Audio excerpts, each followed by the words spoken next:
আমার বিয়ে দিনই আমার শাশুড়িমা মারা গেলেন। এর মতো বাজে অভিজ্ঞতা যেন কারোর না হয়। বিয়ে নিয়ে প্রতিটি মেয়েরই অনেক স্বপ্ন থাকে। আমার সব স্বপ্ন একদম ছাই হয়ে গেল। রাফি মানে আমার বর একদম ভেঙে পড়ল। ভাগ্যিস বিয়ের পর মারা গেলেন, আগে মরলে মনে হয় বিয়েটাই হতো না। কেউ কেউ তো বলছিল বউ অলক্ষী, ঘরে পা রাখতে না রাখতে শাশুড়িকে খেলো। আমি আবার ওসবে কান লাগাইনি। এমনিতেও এই বিয়েটা করার কোনো ইচ্ছেই আমার ছিল না। বাড়ি থেকে জোর করে দিয়েছে। আমার ইচ্ছে ছিল বাসর রাতে শ্বশুরবাড়ি থেকে পালিয়ে যাব। হ্যাঁ, একটুও মিথ্যা বলছি না। আমার এমনটাই করার ইচ্ছে ছিল। কোথায় যাব তাও ঠিক করে রেখেছিলাম। আমার কলেজ ফ্রেন্ড সীমার বাসায় উঠতাম, ওকে সব বলেও রেখেছিলাম। কিন্তু মাঝখান থেকে ঝামেলা পাকালো শাশুড়ি মা। বিয়ে হওয়ায় কয়েক ঘন্টার মধ্যেই তিনি হঠাৎ করে মারা গেলেন। আমি যদি সেই রাতেই পালাই, ব্যাপারটা বড্ড বিশ্রী হয়ে যেত। তাই থেকে গেলাম বলতে পাকা সংসারী মেয়ে হয়ে উঠলাম। ২ বছর ঘুরতে না ঘুরতেই আমার কোল আলো করে আমাদের মেয়ে রাহা এলো। রাহাকে পেয়ে ওর বাবা রাফি যেন মাকে ফিরে পেল। আমাদের সংসার কানায় কানায় পূর্ণ হলো। একদিন রাহাকে নিয়ে রাফি বাইরে গেছিল। বাড়িতে বাবা মানে আমার শ্বশুরও ছিলেন না। আমি একা ছিলাম। সেদিন স্টোর রুমে কি যেন খুঁজতে গেছিলাম। পুরনো জিনিসপত্রগুলো সরাচ্ছিলাম, তখন একটি ছোটোখাটো বাক্স দেখলাম। বাক্সটার উপরে ধুলো জমে গেছে। মনে হয় অনেক দিন এটিতে কেউ হাত দেয়নি। আমিও এখানে এই বাক্সটি কখনো দেখেছি বলে মনেই হয় না। বাক্সটি হাতে নিয়ে মনে হলো ভেতরে কিছু আছে। আমার বেশ কৌতূহল জাগলো। আমি খোলার চেষ্টা করলাম। পুরনো জিনিস বলেই মনে হয়। একটু নাড়াচাড়া করতেই বাক্সটি খুলে গেল। সেখানে দেখলাম একটা ডায়েরি, লাল রঙের ডায়েরি, সাথে বেশ কয়েকটি কলম। আমার যেন তর সইছিল না, ডায়েরিটি পড়ার জন্য অস্থির হয়ে গেলাম। তবে ডায়েরিটি খুলতে যা দেখলাম তা দেখে আমার তো চোখ কপালে উঠল। আমি বুঝতে পারছি আমাকে আগামীকালই মেরে ফেলবে ওরা। ইস, ছেলের বিয়ের দিন মরবো! এক মুহূর্তে আমি যেন নিজের চোখে বিশ্বাসই করতে পারলাম না। যতটা অবাক হলাম তার থেকেও বেশি কষ্ট পেলাম। যতদূর শুনেছি আম্মা খুব সাদামাটা মানুষ ছিলেন। কারোর সাথে কখনো ঝগড়াও হয়নি তার। আমি আর কিছু ভাবতে পারলাম না। আমার চোখ ঝেয়ে অঝোর ধারায় বৃষ্টি ঝরতে লাগলো। আতঙ্ক উত্তেজনায় মাথাটা ভো ভো করতে লাগলো। এমন অবস্থায় শুনতে পেলাম দরজায় কেউ নক করছে। লাল ডায়েরিটি আঁচলে গুজে নিলাম। আমি চাই না এটি রাফি বা বাবা দেখুক। আমি একাই এর সব রহস্য উদ্ঘাটন করতে চাই। দরজা খুলে যা দেখলাম তা দেখার জন্য আমি মোটেও প্রস্তুত ছিলাম না। বাবা রক্তাক্ত অবস্থায় দরজার ওপাশে, বুকটা ছ্যাঁত করে উঠল। বলে রাখি, এই মানুষটা আমি ভীষণ ভালোবাসি। কারণ আমি কখনো বাবার স্নেহ পাইনি। বিয়ের দিন আম্মা মারা গেলেন। সবাই আমাকে নিয়ে অসংখ্য কটু কথা বলেছে, কিন্তু কখনো এ ব্যাপারে বাবা কিচ্ছু বলেননি। বাবার রক্তমাখা দেহ দেখে সব ভুলে গেলাম। কোনো রকমে বাবাকে সোফা এনে বসালাম। শোবার ঘরে ফোনটা আনতে গিয়ে আবার মনে পড়লো ডায়েরিটার কথা। ওটা খুব যত্ন করে রেখে দিলাম আলমারিতে, আমার শাড়ির ভেতরে। ফোন করে রাফিকে বাবার কথা কি জানাবো? রাফির ফোন সুইচ অফ দেখাচ্ছে। বাধ্য হয়ে বাবার গায়ে শাল জড়িয়ে হসপিটালে গেলাম। বাবা মনে হয় ভীষণ ভয় পেয়েছেন। কথা বলার মতো অবস্থায় নেই। কিন্তু কে বা কারা বাবাকে এমনভাবে জখম করেছে? এসব ভাবতেই আমার হাতে থাকা বাবার সেলফোন কর্কশ স্বরে বেজে উঠল। আমার কেমন জানি ভয় করতে লাগলো। কাপা হাতে ফোনটাকে রিসিভ করলাম। আলতাপ চৌধুরী, মনে করিস না তোকে ছেড়ে দিলাম। তোকে আমি কষ্ট দিতে দিতে মারবো, তাই আজ ছেড়ে দিলাম।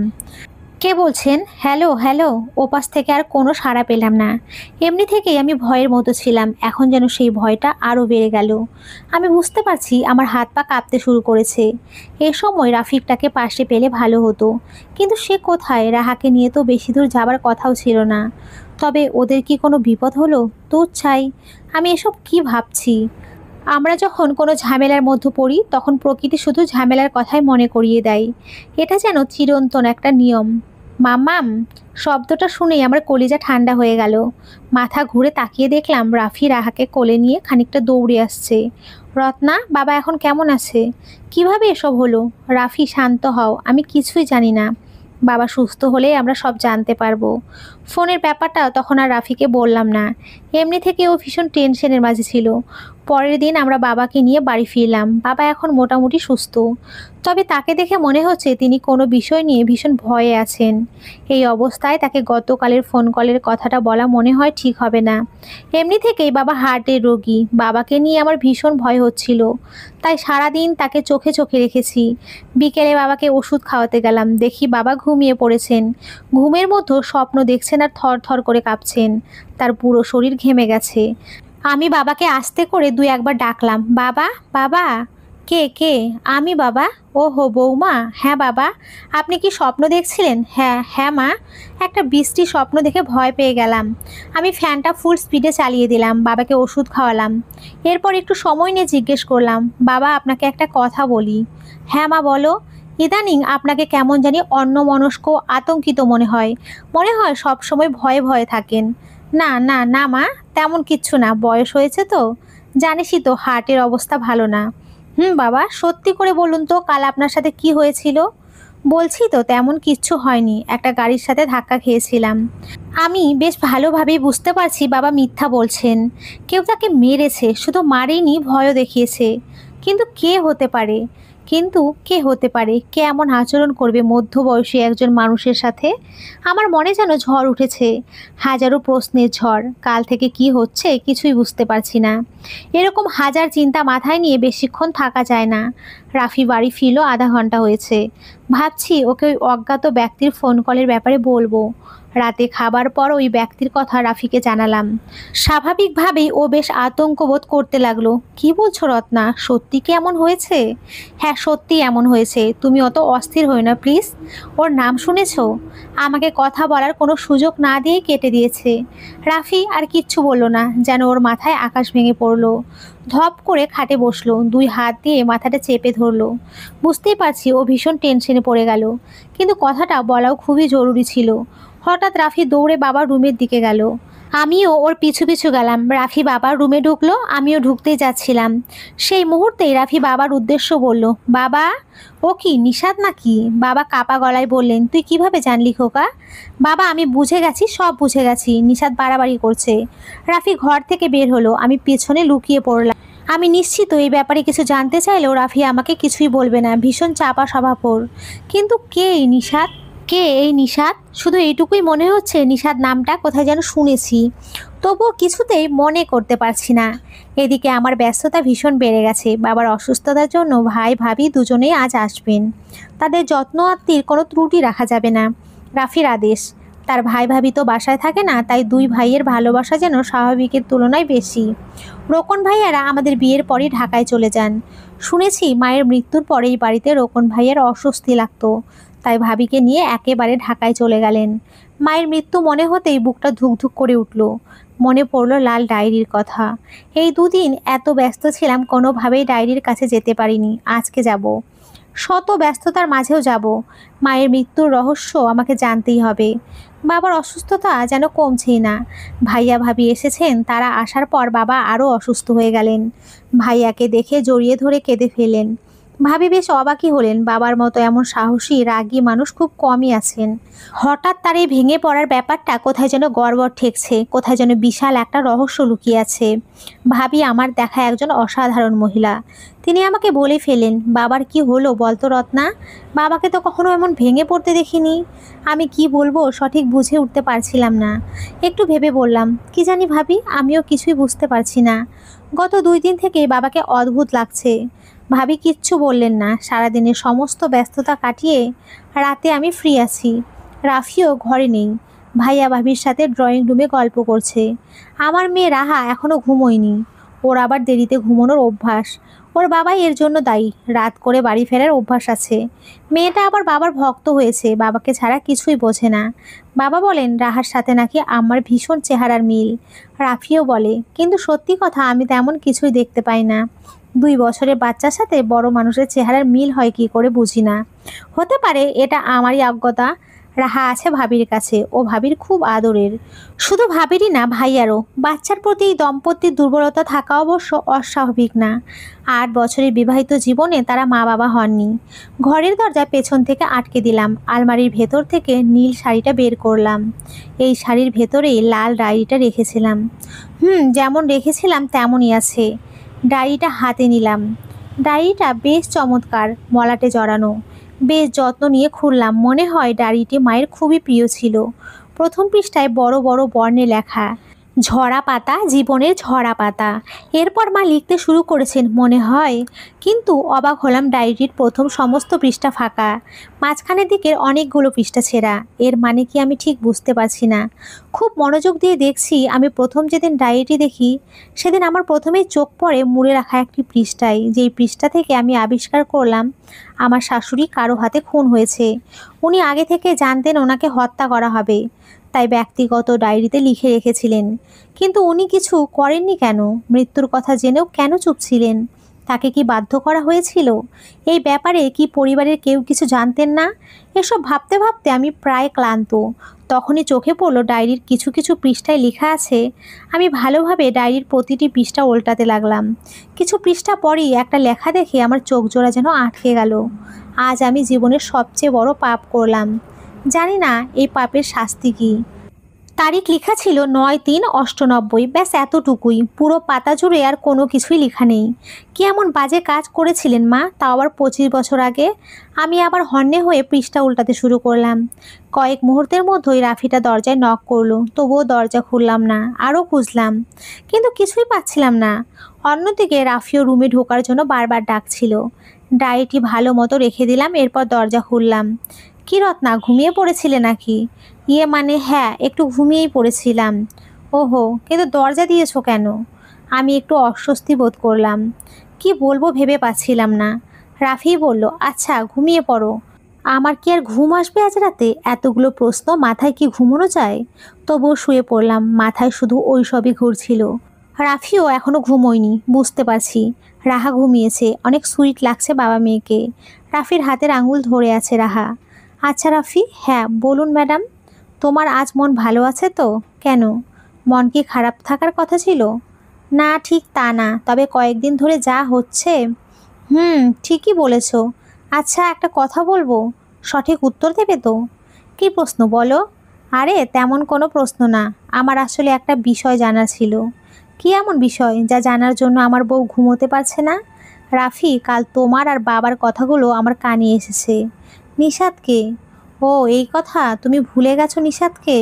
ওই যে ভাবির বান্ধবী লতার ক্রাশ ছিল, একদিন আমাদের বাসায় এসে বেশ গল্প জমিয়েছিল। হ্যাঁ মনে পড়েছে। পরে যেন কি হলো? কি আর হবে, ভাবির ওই বান্ধবী মারা গেল। সে কি কথা? আমি ভাবির মুখে অসংখ্যবার লতার কথা শুনেছি, কিন্তু লতা মারা গেছে তেমন কিছু তো বলেনি ভাবি। ভাবি কখনো লতার মৃত্যুর কথা কাউকে বলে না। কেন? কিভাবে লতা মারা গেছিল? সে অনেক কথা, যখন ভাবির মন ভালো থাকবে তখন শুনে নিও। না, তুমি এখনই বলো। অত বিশাল কাহিনী আমি এখন তোমাকে শোনাতে পারবো না। ওহো রাফি, শোনাও। রাফি, রাফি ঘুমিয়ে পড়েছে? মা কি এমন কাজ করেছিলেন যার জন্য ডায়েরিতে ওভাবে লিখে রেখেছেন? নিশাদ, লতা, বাবার আহত হওয়া সব কিছুকে ছাপিয়ে এই ভাবনাটাই আমার মাথায় ঘুরপাক খাচ্ছে। আমি শুধু অপেক্ষা করছি একটু অবসরে ওই লাল ডায়েরি পুরোটা না দেখা অবধি কোনো শান্তি পাচ্ছি না। আজ বাবার কিছু চেক আপ করাতে হবে, এই জন্য হাসপাতালে যাওয়ার প্রয়োজন। রাফি তো সকালবেলায় অফিসে গেছে। বাসায় ছিল ভাইয়া ভাবি, বাবা আর আমি। ভাইয়া ভাবিকে বলে কয়ে বাবাকে নিয়ে হাসপাতালে পাঠিয়ে দিলাম। ব্যাস, বাসায় শুধু আমি আর ছোট্ট রাহা। ব্যাস, এই তো সুবর্ণ সুযোগ, আমায় আর থামায় কে? নীল শাড়িটার মধ্যে গুজে রাখা ডায়েরিটা বের করলাম, উল্টাতে শুরু করলাম একের পর এক পৃষ্ঠা। উন্মতের মতো আমি খুঁজে চলেছি, পুরো ডায়েরির প্রায় ফাঁকা। পাপের কথাটা লেখার পর অনেকগুলো পৃষ্ঠা ছেঁড়া। হয়তো এই পৃষ্ঠাগুলো এত এত প্রশ্নের সমাধান দিতে পারতো। ডায়েরির ঠিক মাঝের কিছু পৃষ্ঠায় লেখা দেখলাম, আলফাজকে মনে পড়ে, খুব মনে পড়ে। মানুষটা মনে হয় সত্যি আমাকে খুবই ভালোবাসতো। আমি কি ওর সাথে অন্যায় করেছি? না, করিনি। আমি ওর সাথে কোনো অন্যায় করিনি। আলফাজ আবার কে? এই লোক কি মার বন্ধু ছিলেন নাকি? হঠাৎ দরজায় শব্দ। আমি কেমন জানি ভয় পেয়ে গেলাম। সাথে সাথে লুকিয়ে ফেললাম লাল ডায়েরি। নিজেকে একটু শান্ত করানোর চেষ্টা করলাম। এখনও শব্দ হচ্ছে। কাপা পায়ে এগোলাম দরজার দিকে। ও মা, রাফি! কিন্তু এই সময়ে তো রাফির আসার কথা না। তাও আবার এমন হয়ে, দেখে মনে হচ্ছে কোনো যুদ্ধ করে এলো। কি হয়েছে রাফি, তোমাকে এমন লাগছে কেন? রত্না, বাবা। হ্যাঁ, বাবার কি হয়েছে? বাবাকে কে যেন গুলি করেছে। কি কি বলছো এসব? যা বলছি সব সত্যি বাবা। এরপর যা কিছু হলো তা আমাদের ছোট্ট পৃথিবীটা ওলট পালট করার জন্য যথেষ্ট। 2 দিন আইসিইউ লড়াই করে 3 দিনের মাথায় বাবা চলে গেলেন। আমার মনে হয় এতে সব থেকে বেশি ভেঙে পড়ি আমি। সব কিছু ভুলে যাই, বাড়িটা কেমন জানি ফাঁকা হয়ে যায়। রোকন ভাইয়া ভাবিও কিছুদিন পর ঢাকায় চলে যায়। নিশাত নামের লোকটাকে গ্রেপ্তার করা হয়। বর্তমানে সে জেলে রয়েছে। কিন্তু আমি এখনও জানি না নিশাত কেন বাবাকে গুলি করেছে। নিশাতই যে বাবাকে গুলি করেছে এরও কোনো ভালো এভিডেন্স পাওয়া যায়নি। আমার জীবনটা কেমন জানি থমকে গেছে, কোনো দিকে কোনো খেয়াল নেই। তবুও আজ মনটা খচখচ করছিল। আজ দিনটা ছিল অনেক সুন্দর। হালকা বৃষ্টি হয়েছে। বিকেলবেলা আমি, রাহা আর রাফি ছাদে বসে আছি। রাফি মেয়েকে নিয়ে বেশ ব্যস্ত ছিল। ইদানিং রাফি রাহার বেশি খেয়াল রাখে। আমি তো নিজেরই খেয়াল রাখতে পারি না। রাফি, আজ একটা কথা বলো, এর আগে কখনো শুনতে চাইনি। কি কথা? রাফি, নিশাত বাবাকে কেন মারলো? কি লাভ ওর? সে অনেক কথা। তুমি নিজের দিকে নজর দাও। আমাদের একটা বাচ্চা আছে, বাবার বয়স হয়েছিল, চলে গেলেন। হ্যাঁ আমি জানি তুমি বাবাকে অনেক ভালোবাসতে, আমিও বাসতাম, কিন্তু কিছু তো করার নেই। বাবা ওপারে চলে গেছে। রাফি, এসব কথা আমি জানি, আর আমি নিজেকে কন্ট্রোল করার যথেষ্ট চেষ্টা করি। তুমি আমাকে নিশাদের বিষয় ক্লিয়ার করো। নিশাদের কথা বলতে গেলেই প্রথমে লতার কথা বলতে হবে। লতা ছিল ভাবির ফ্রেন্ড, একদম বেস্ট ফ্রেন্ড। ওরা বোনের মতো ছিল। শুনেছি তো এসব, ভাবি বলেছে। ও আচ্ছা, তারপরেও অনেক কথা আছে, সেসব শোনো। ভাবির বিয়ে হয়ে গেল ইউনিভার্সিটিতে গ্র্যাজুয়েট করার সময়। সেই সময় আমরা ফুল ফ্যামিলি ঢাকায় থাকতাম। আমাদের পরিবারের নতুন সদস্য ভাবি যুক্ত হলো। ভাবির বেস্ট ফ্রেন্ড লতা আবার গ্রামের মেয়ে ছিল। ওর মা বাবা ছিল না। ভাবির মা বাবা মানে আঙ্কেল আন্টি লতার দেখাশোনা করতো। তো ভাবি আর লতা একই ইউনিভার্সিটিতে পড়ছিল, একসাথে মেসে থাকতো। কিন্তু বিয়ে হয়ে যাওয়ার পর তো ভাবি আমাদের বাসায় চলে আসলো। আসলো। তারপর কিছুদিন পর ভাবি লতাকে বাসায় আনলো। লতা আপু প্রায়ই আমাদের বাসায় আসতো। মেয়েটা খুবই সুইট ছিল। ওর সাথে আবার বাবার অনেক মিল ছিল। জানোই তো বাবার কেমন মেয়ের শখ ছিল। বাবাকে বহুবার মাকে বলতে শুনেছি, রাবেয়া, আমরা যদি একটা মেয়ে থাকতো। বাবা একেবারে ওকে নিজের মেয়ে বানিয়ে ফেললো। এরপর লতা আপু আমাদের বাসাতেই থাকতো। বাবা মা বা আমরা সবাই ওকে খুবই ভালোবাসতাম। ও একদম আমাদের পরিবারের অংশ হয়ে গেল। খুব মিষ্টি মেয়ে ছিল। ওর বয়ফ্রেন্ড ছিল নিশাত। কি হলো, থামলে কেন? বলো। বলছি। নিশাত ছেলেটা বাবা একদমই পছন্দ করতেন না। আমাদের বাসায় এসেছিল অনেকবার। একদিন শুনলাম নিশাত ভাইয়ের সাথে লতা আপুর কি নিয়ে যেন কথা কাটাকাটি হয়েছে। ব্যাপারটা বেশ স্বাভাবিকই ছিল। কিন্তু কিন্তু কি রাফি? পরের দিন আমাদের বাসা থেকে উদ্ধার হলো লতা আপুর ডেড বডি। মেয়েটা সুসাইড করেছিল। কি বলছো? হ্যাঁ, খুবই জেদি ছিল। অল্পতেই রেগে যেত। লতা আপুর এই মৃত্যু বাবা মেনে নিতে পারেননি। কেস করলেন নিশাদের নামে। আসলে সত্যি কথা, এই ঘটনায় নিশাদের তেমন কোনো দোষ ছিল না। কিন্তু বাবা কিছু বুঝতে চাইলেন না। খুব টাকা খরচ করে উকিলের মাধ্যমে নিশাদকে ফাঁসালেন। তারপর তারপর আর কি, যা হবার তাই হলো। নিশাত 5 বছর জেল খাটলো। জেল থেকে বেরিয়ে এসে প্রতিশোধ পরায়ণ হয়ে উঠল। এরপর তুমি তো সবই জানো। আমার কিছু বলার ভাষা ছিল না। কি বলবো বুঝতেই পারছিলাম না। বাবাকে এই কারণে হত্যা করা হলো। কিন্তু মাকে কেন? কে মেরেছে মাকে? আমি জানি রাফিকে এইসব বললে বোকামি হয়ে যাবে, তাই চুপ থাকলাম। নিজেকে প্রস্তুত করলাম মায়ের খুনির বের করার জন্য। আলফাজ পাপ এইসব কিছু নিয়ে মোটামুটি সারাদিন আমি ইনভেস্টিগেশন শুরু করলাম। মায়ের সমস্ত তথ্য জানা আমার জন্য বেশ জরুরি হয়ে উঠেছিল। লাল ডায়েরির প্রতিটি পৃষ্ঠা তন্ন তন্ন করে খুঁজলাম। ডায়েরির শেষ পাতার দিকে পেলাম নতুন তথ্য। যাকে সবচেয়ে বেশি ভালোবাসলাম সেই আমাকে হত্যার পরিকল্পনায় ব্যস্ত। অবশ্য পাপ কখনো কাউকেই ছাড়ে না, আমাকেও ছাড়বে না। প্রকৃতি প্রতিশোধ নেবেই। আমি বুঝতে পেরেছি আমার সেই দিন খুব কাছে চলে এসেছে।